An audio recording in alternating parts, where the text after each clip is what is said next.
बिस्मिल्लाहिर्रहमानिर्रहीम। स्टूडेंट्स, हमने chapter number 2 जो बाइक के पोर्शन का है हमने स्टार्ट किया था हेरिडिटी के कैरेक्टर किस तरह ट्रांसफ़र होते हैं फ्रॉम पेरेंट्स टू ऑफस्प्रिंग। तो हेरिडिटी के लिए जो मेन चीज़ है हमारे पास वो क्या है, डीएनए है, जीन्स है, क्रोमोसोम्स है। तो आज हम इन तीनों टॉपिक्स को डिस्कस करेंगे। क्रोमोसोम, आप अपने जहन में ये बात रखें कि सेल के अंदर न्यूक्लियस होता है, न्यूक्लियस के अंदर क्रोमोसोम होती है, क्रोमोसोम के अंदर फिर डीएनए है और डीएनए का जो एक सीक्वेंट होता है वो जीन होता है। ठीक है, तो सेल के अंदर न्यूक्लियस हो गया, न्यूक्लियस के अंदर क्या है हमारे पास क्रोमोसोम्स हैं, फिर क्रोमोसोम जो है इनके अंदर डीएनए होता है और डीएनए की सीक्वेंट को हम जीन कहते हैं। ठीक है, तो क्रोमोसोम क्या है, ये 3 स्ट्रक्चर होती है, हर एक सेल के अंदर ये पाई जाती है और ये क्रोमोसोम हमारे पास 2 चीज़ों से बनी होती है। हर एक क्रोमोसोम में डीएनए होता है, डीऑक्सीराइबोन्यूक्लिक एसिड, और हिस्टोन प्रोटीन होती है। ठीक है, तो हर एक क्रोमोसोम 2 पार्ट्स पे मुश्तमिल होता है या 2 चीज़ों से ये बनी होती है। एक है हिस्टोन प्रोटीन और दूसरा है डीऑक्सीराइबोन्यूक्लिक एसिड, डीएनए। 60% प्रोटीन होती है, हिस्टोन प्रोटीन, और 40% क्या होता है, डीएनए होता है क्रोमोसोम के अंदर। डीएनए क्या है, ये बहुत क्या है, ये मैनी टाइम जो है कायल होता है, मतलब ये एक प्रोटीन की इर्द गिर्द या प्रोटीन के ऊपर, और ये एक प्रोटीन जो है ये डीएनए को एक स्ट्रक्चर सपोर्ट प्रोवाइड कर लेते हैं। तो क्रोमोसोम जो बनती है वो बेसिकली सपोर्ट जो है वो प्रोटीन की वजह से है, और डीएनए जो है इनकी इर्द गिर्द क्या होते हैं, कायल होती है। ठीक है, अब हमारे पास डीएनए की जो यूनिट्स होती है वो क्या है, वो न्यूक्लियोटाइड होती है। Nucleotide is the unit of DNA. ठीक है, अब हमारे पास न्यूक्लियोटाइड की 4 टाइप्स होते हैं, एडेनिन है, ग्वानिन है, साइटोसिन है और थाइमिन है। हर एक न्यूक्लियोटाइड में हर एक डीएनए में ये क्या 4 चीज़ें मौजूद होती है।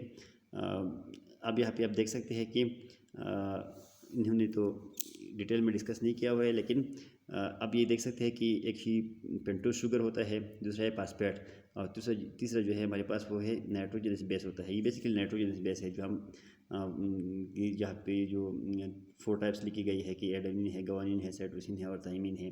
तो हर एक न्यूक्लियोटाइड में 3 चीज़ें होती है, एक होता है शुगर मॉलिक्यूल, ठीक है, दूसरा होता है फास्फेट, और तीसरा होता है एक क्या है, नाइट्रोजनस बेस। या एडेनिन आएगा या थाइमिन आएगा या ग्वानिन आएगा और या साइटोसिन आएगा।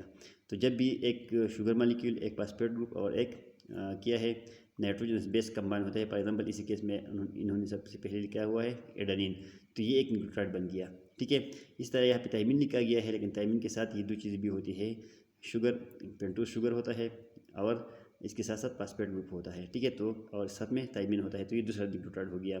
फिर यहाँ पे लिखा है साइटोसिन, तो साइटोसिन के साथ जो बाकी चीज़ें हैं, 2 चीज़ें जिस तरह ऊपर लिखी गई है, शुगर मॉलिक्यूल होता है और क्या है, फास्फेट ग्रुप होता है, और यहाँ पे क्या है, साइटोसिन है।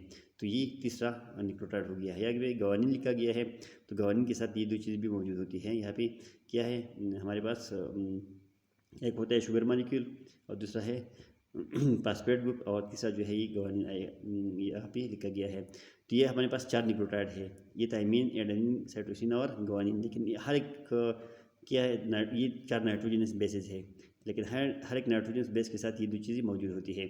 जब ये 2 चीज़ें ये आती है और एक ये वाला आता है, या ये वाला या ये वाला या ये वाला, तो ये एक कंप्लीट न्यूक्लियोटाइड बनाता है। ठीक है, और बहुत सारे न्यूक्लियोटाइड कंबाइन होते हैं, तो इससे डीएनए का स्ट्रक्चर बन जाता है। समझ आ गई बात? अच्छा, इसके बाद हमारे पास जो जीन होता है, जीन क्या है, gene is a short segment of DNA. DNA का एक शॉर्ट सेगमेंट होता है या फ्रेगमेंट होता है या पार्ट ऑफ डीएनए जो है, इसी के कहते हैं, इसी कहते हैं जीन। फॉर एग्जांपल ये हमारे पास एडेनिन है, थाइमिन है, ग्वानिन है, साइटोसिन है, इस तरह और भी कुछ है। ठीक है, फिर दोबारा एडेनिन है, दोबारा साइटोसिन है, दोबारा फिर क्या है, ग्वानिन है, तो एक सेगमेंट बन जाता है, और उसी सेगमेंट का क्या नाम है, उसका नाम होता है जीन। ठीक है, अब ये जो जीन है ये बेसिकली ट्रांसफ़र कर लेते हैं कैरेक्टर्स, पर पेरेंट्स से जितनी भी कैरेक्टर ट्रांसफ़र होती है वो इस जीन की वजह से ट्रांसफ़र होती है, और हर एक कैरेक्टर के लिए अलग अलग जीन्स होती है।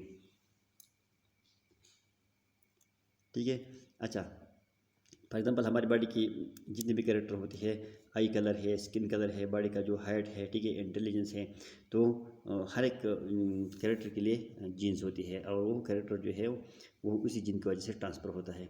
ठीक है, यहाँ पे लिखा गया है कि DNA has short segment called genes, these genes are transfer from parents to children and carry the trait जो है क्या है, ये हमारे पास कैरेक्टर है। ठीक है, अब the parents to the offspring. अब जीन जो है ये क्या है, basic structure and functional unit है हेरिडिटी का। जितने भी क्या है हेरिडिटी कैरेक्टर होती है वो जीन की वजह से ट्रांसफर होती है। तो इसी की वजह से हम ये कह सकते हैं कि gene is the structural and functional unit of heredity. ठीक है। अच्छा, जीन हमारे पास हर एक कैरेक्टर के लिए जीन होती है और वो जीन जो है वो पेयर में होता है। हर एक जीन का एक पेयर होता है। ठीक है। तो फॉर एग्जाम्पल यहाँ पे लिखा गया है कि आई कलर जो है इसके लिए एक पेयर ऑफ जीन है, हाइट के लिए दूसरा पेयर ऑफ जीन है, इस तरह स्किन कलर के लिए बहुत सारे जीन्स होते हैं, इंटेलिजेंस के लिए बहुत सारे जीन होते हैं। तो कुछ जीन जो है वो इंडिविजुअल फॉर्म में होते हैं और कुछ जीन जो है वो मल्टीपल फॉर्म में होते हैं। बाज़ कैरेक्टर जो है वो एक जीन से कंट्रोल होते हैं और बाज़ कैरेक्टर जो है ये ज़्यादा कैरेक्टर से ट्रांसफ़र होती है, ज़्यादा कैरेक्टर की वजह से वो ट्रांसफ़र होती है। ठीक है। अब क्या है हमारे पास जीन जो है ये पेयर में होती है। तो एक पेयर में एक जीन मेल की तरफ से आता है और एक जीन जो है वो फीमेल की तरफ से आता है। मतलब ये है कि एक मदर की तरफ से आता है और दूसरा जीन जो है वो फादर की तरफ से आता है। तो ये इंडिविजुअल में या बेबीज़ जो पैदा होते हैं या जो ऑफस्प्रिंग पैदा होते हैं उनमें जो पेयर ऑफ जीन्स आती है वो बेसिकली एक जीन जो है वो एक पेरेंट से आता है, दूसरा जीन वो दूसरी पेरेंट से आती है। तो दोनों कंबाइन होती है और वो इसी कैरेक्टर को एक्सप्रेस कराती है। ठीक है। ये क्या है, ये हमारे पास हेरिडिटी कैरेक्टर जो ट्रांसफ़र होती है ये जीन्स की वजह से बेसिकली ट्रांसफ़र होती है। और जीन क्या है, ये सेगमेंट ऑफ डीएनए होता है या पार्ट ऑफ डीएनए होता है जिसकी वजह से वो कैरेक्टर ट्रांसफ़र होता है। अब इसके बाद जो एलील है आपकी बुक में नहीं है तो इसलिए मैं स्किप कर रहा हूँ। लेकिन जो जीन्स पेयर में होती है तो हर एक जीन को हम क्या कहते हैं, हम फॉर एग्जांपल ये एक जीन है, ये 4 न्यूक्लियोटाइड है और इसके साथ दूसरी क्रोमोसोम पे दूसरा जीन है। तो हर एक जीन का नाम क्या होता है, फिर एलील होता है। ठीक है।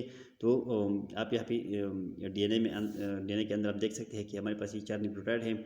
तो कुछ जीन इस तरह होते हैं जो कम न्यूक्लियोटाइड पर मुश्तमिल होते हैं। आपके जहन में ये बात आएगी कि कितनी न्यूक्लियोटाइड कंबाइन होती है जिससे एक जीन बनता है। तो जीन की जो नंबर ऑफ न्यूक्लियोटाइड होते हैं ये डिफरेंट होते हैं। बाज़ जीन जो है वो कम न्यूक्लियोटाइड पर मुश्तमिल होते हैं, बाज़ जीन जो है उनके अंदर बहुत सारी न्यूक्लियोटाइड होती है। ठीक है। तो ये किया था हमारे पास क्रोमोसोम, जीन और डीएनए का टॉपिक था। इसके बाद जो नेक्स्ट टॉपिक है हमारा इंशाल्लाह वो है हेरिडिटी, वो हम नेक्स्ट लेक्चर में डिस्कस करेंगे। Thank you.